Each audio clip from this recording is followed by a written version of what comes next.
Hello my dear student.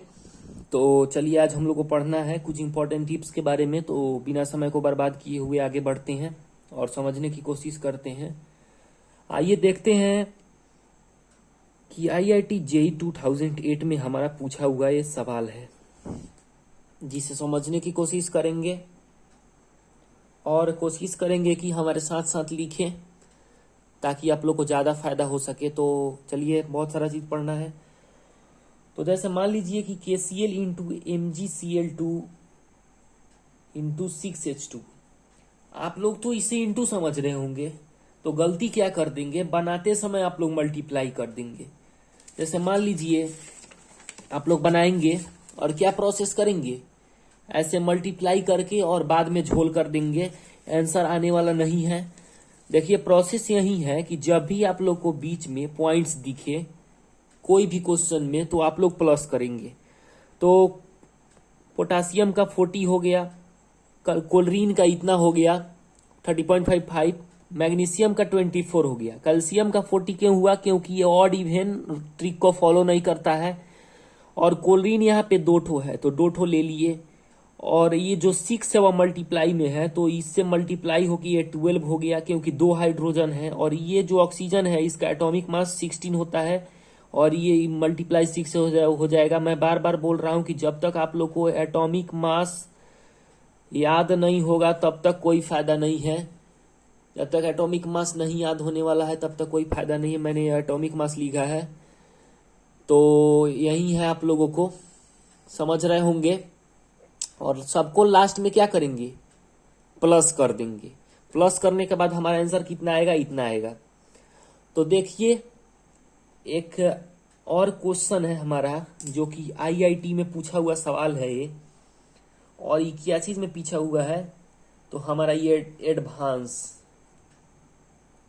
Advance में पूछा हुआ सवाल है 2002 का, कि इसका एटॉमिक मास कितना होगा।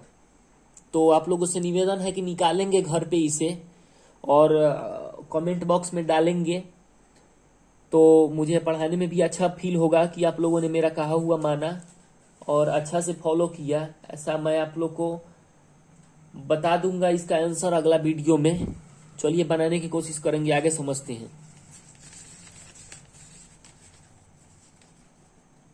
आगे बढ़ेंगे। Why only carbon out of 118 element, क्यों लिए भाई, कुछ तो रीजन होगा ना। जैसे मान लीजिए, तो देखिए ये सबसे आसान इसका आंसर है, नोट डाउन करेंगे आप। तो क्या होता है, देखिए because it has large number of compound, और इसके पास क्या होता है, 1 करोड़ कंपाउंड ऑलमोस्ट होता है इसके पास। किसके पास, कार्बन के पास। इसीलिए हम लोग कार्बन को सिलेक्ट करते हैं 118 एलिमेंट में। Why C12 out of C13 and C14। आप लोग जानते हैं कि आइसोटॉप्स होता है हमारा कार्बन का 12, 13, 14, क्योंकि देखिए ड्यू टू क्या चीज के लिए, easy calculation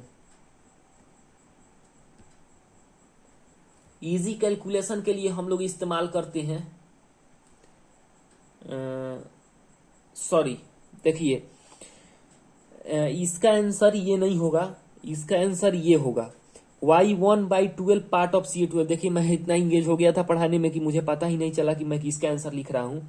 Y1/12 part of C12, यानी 1/12वां भाग हम लोग कार्बन का क्यों लेते हैं, क्योंकि इजी कैलकुलेशन के लिए लेते हैं। मान लीजिए 1/12 हो गया इंटू 12 हो गया, मान लीजिए कार्बन का, तो ये कट के कितना हो गया, 1 हो जाएगा।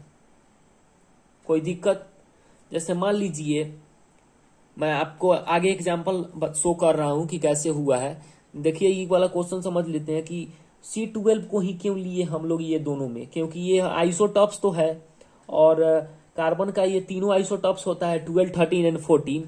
तो हम लोग 12 को ही क्यों लिए, देखिए क्योंकि यह ज्यादा स्टेबल है। किसके मुकाबला, C13 और CF14 के। समझ गए, कोई दिक्कत नहीं होना चाहिए। और इसका जो न्यूट्रॉन बाई प्रोटॉन होता है ऑलवेज 1 के बराबर होता है। मैं इसे भी बताऊंगा आप लोग को, कोई दिक्कत नहीं है। और अच्छे से समझ में आना चाहिए सबको कैसे हुआ। देखिए समझेंगे कैसे हुआ। जैसे मान लीजिए कार्बन 6 है, तो हम लोग पढ़े हैं कि प्रोटॉन में से माइनस करेंगे जब एटॉमिक नंबर को, यानी A is equal to P minus कितना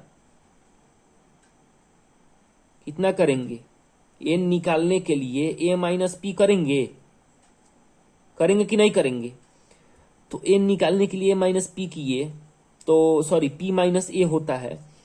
तो समझेंगे, फ्रेश समझेंगे। देखिए फ्रेश समझने की कोशिश करेंगे। जैसे M निकालने के लिए क्या करेंगे, एटॉमिक मास थी, यानी Z से क्या करेंगे, घटा देंगे किसको, प्रोटॉन को। तो एटॉमिक मास इसका 12 हो जाता है। प्रोटॉन और इलेक्ट्रॉन का संख्या कितना होता है, 6। तो 6 हो गया। तो अब जैसे मान लीजिए कि अगर हम लोग न्यूट्रॉन बाई प्रोटॉन लिखे तो न्यूट्रॉन भी 6 प्रोटॉन भी 6, 1 आ गया।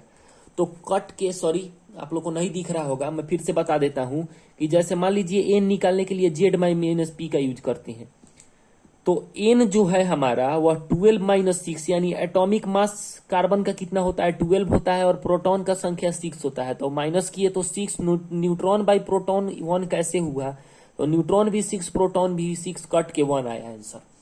तो यही रीजन है कि इसका आंसर होता है। ठीक है, आइए क्वेश्चन है देख लेते हैं हम लोग। जैसे मान लीजिए कि हमको एटॉमिक मास निकालना है, एटॉमिक मास यूनिट के टर्म में। ध्यान से समझेंगे, एटॉमिक मास निकालना है एटॉमिक मास यूनिट के टर्म में। जैसे देखिए एक क्वेश्चन था कि Y1/12 पार्ट ऑफ C12 क्यों लेते हैं, क्योंकि इजी कैलकुलेशन के लिए।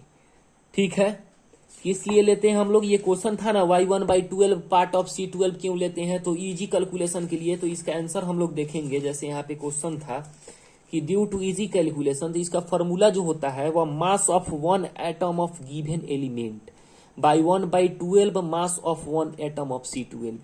यानी इसको सिंपल मेथड में हम लोग समझेंगे। तो जैसे मान लीजिए कैल्शियम का मास जो होता है हमारा वह 40 हो जाता है कि नहीं। तो जैसे 40 होगा तो मान लीजिए हम लोग एटॉमिक मास ऑफ कैल्शियम निकालना है, तो मास ऑफ 1 एटम, यानी 1 एटम का जो कैल्शियम का मास होता है वह 40 AMU होता है। और 1/12 mass of atom of C12 का क्या चीज हो जाएगा, 1/12 इंटू 12।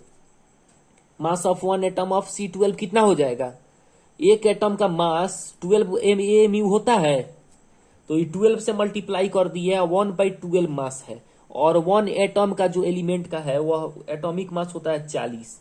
तो इसी से कट गया, तो इसका 40 यूनिट आ गया कि नहीं, क्या चीज हो गया, इजी कैलकुलेशन के लिए। यानी इसके कहने का मतलब है कि देखिए समझेंगे, देखिए तो इससे क्या समझे हम लोग कि it means the mass of 1 atom, यानी 1 एटम के मास जो कैल्शियम है हमारा 40, वह किससे बड़ा है, 1/12 mass of 1 atom of C12, यानी 1/12वां भाग के मास ऑफ एटम के से बड़ा है।